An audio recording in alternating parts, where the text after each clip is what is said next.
महिला आरक्षणाचं विधेयक 2023लाच मंजूर झालं असताना भाजप आणि मित्रपक्षांनी सत्ता महत्त्वाकांक्षेतून महिला आरक्षण मतदारसंघ पुनर्रचनेशी जोडण्याचा प्रयत्न केला आणि ते तोंडावर पडले। संसदेतील या अपयशानंतर भाजप समर्थकांनी पूर्वीच मंजूर असलेल्या महिला आरक्षण विधेयकाला काँग्रेसनं विरोध केला असा कांगावा सुरू केलाय। त्यांच्या कांगाव्याला सोशल मीडियातून सर्वसामान्य लोकच उत्तर देताना दिसतायत। त्यामुळे काही भाजप नेत्यांवर त्यांच्या पोस्टवरील कमेंट सेक्शन बंद करण्याची वेळ आली आहे। महिलांना लोकसभा आणि विधानसभेत 33% आरक्षण देण्यासंदर्भातील विधेयक 2023मध्ये संसदेत मंजुरीसाठी सादर करण्यात आलं होतं। लोकसभेत 20 सप्टेंबर 2023ला 454 विरुद्ध 2 अशा एकतर्फी बहुमतानं तर राज्यसभेत 21 सप्टेंबरला 214 विरुद्ध 0 ऐतिहासिकरित्या एकमतानं मंजूर झालं होतं।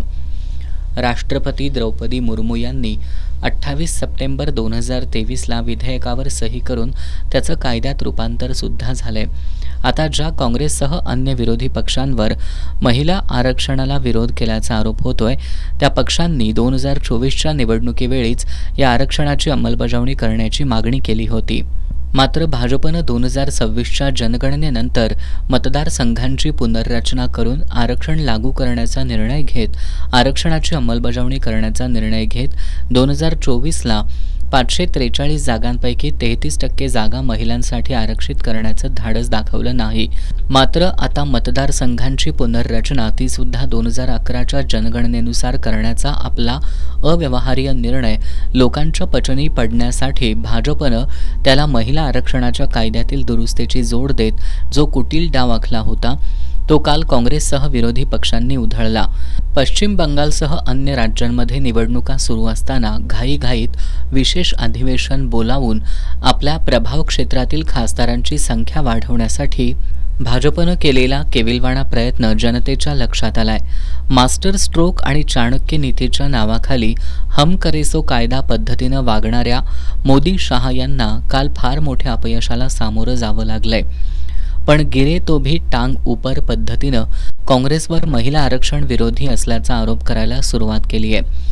भाजपचे देश आणि राज्य पातळीवरील भाजप आणि मित्रपक्षांच्या नेत्यांमध्ये नेते समाज माध्यमातून भाजप आणि मित्रपक्षच कसे महिला आरक्षणासाठी धडपडत होते आणि काँग्रेसकडून कसा विरोध केला जातोय हे सांगण्यासाठी जणू स्पर्धाच लागली आहे। पण भाजपच्या आणि त्यांच्या नेत्यांच्या सोशल मीडिया हँडलवर सर्वसामान्य लोक ज्या पद्धतीनं व्यक्त होत आहेत ते बघून ही सगळी मंडळी स्वतःचं हसं करून घेत आहेत हे स्पष्ट होते। समाज माध्यमातून 2023ला महिला आरक्षण विधेयक मंजूर झाल्यानंतर पंतप्रधान मोदी हेच कसे त्याचे करते धरते आहेत हे दाखवण्यासाठी स्पर्धा लागली होती आणि आता काँग्रेसला व्हिलन ठरवण्यासाठी हीच मंडळी पुढं आहेत। यामध्ये महाराष्ट्राचे मुख्यमंत्री देवेंद्र फडणवीस सुद्धा मागे नाहीत। कालच्या संसदेतील अपयशानं काँग्रेसवर महिला आरक्षण विरोधी असल्याचा आरोप करणाऱ्या मुख्यमंत्र्यांना खासदार संजय राऊत, काँग्रेसचे प्रदेशाध्यक्ष हर्षवर्धन सपकाळ यांच्यासह अनेक नेटिझन्स त्यांना 2023च्या ट्विटची आठवण करून देत आहेत। सर्वाधिक कहर केलाय तो माजी खासदार नवनीत राणा यांनी। 2023मध्ये ज्या स्वतः महिला आरक्षण विधेयक मंजुरीच्या प्रक्रियेच्या साक्षीदार होत्या त्या आता महिला आरक्षण विधेयक नामंजूर झालं असं सांगत चक्क रडतायत। हा लोकांना मूर्ख बनवण्याचा प्रकार आहे, पण लोक शहाणी आहेत हे त्यांच्या पोस्टवरील कमेंटमधून दिसून येतंय। भाजपच्या महिला मोर्चाच्या अध्यक्ष आमदार चित्रा वाघ सुद्धा खासदार संजय राऊत यांच्यासह काँग्रेसवर तोफ डागण्यासाठी आपल्या नेहमीच्या शैलीत उतरल्या, पण त्यांचं आपल्या पोस्टखालील कमेंट सेक्शन चालू ठेवण्याचं धाडस झालं नाही।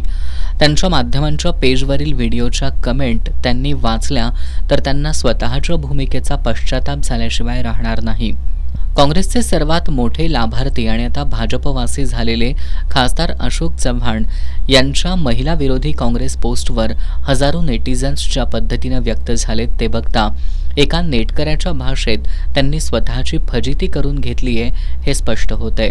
खरं तर 2 दिवसांच्या विशेष अधिवेशनात काँग्रेससह विरोधी पक्षांच्या नेत्यांनी जी भूमिका मांडली त्यापैकी कुणीही महिलांना आरक्षण द्यायला विरोध केलेला नाही. मुळात त्या आरक्षणाला मंजुरी मिळाली आहे, त्याची अंमलबजावणी आत्ताच करा अशी मागणी केली. पण भाजप आणि मित्रपक्षांना महिलांच्या पदराआडून पुनर्रचनेशी संबंधित विधेयक मंजूर करून घेत स्वतःची सत्ता अबाधित ठेवण्याचा लोकशाही विरोधी कुटील डाव आखला होता. अखेर तो उधळला गेलाय. संसदेत फजिती झालीच, पण आता समाज माध्यमातून भाजप आणि मित्रपक्षांचे नेते आणि समर्थक ज्या प्रकारे व्यक्त होत आहेत त्यातून ते अधिक हसं करून घेताना दिसत आहेत. या सगळ्या मंडळींनी कितीही कांगावा केला तरी महिला आरक्षण विधेयक अबाधित आहे हे लोकांनी ओळखलं असून ये पब्लिक है ये सब जानती है हे स्पष्ट झालंय.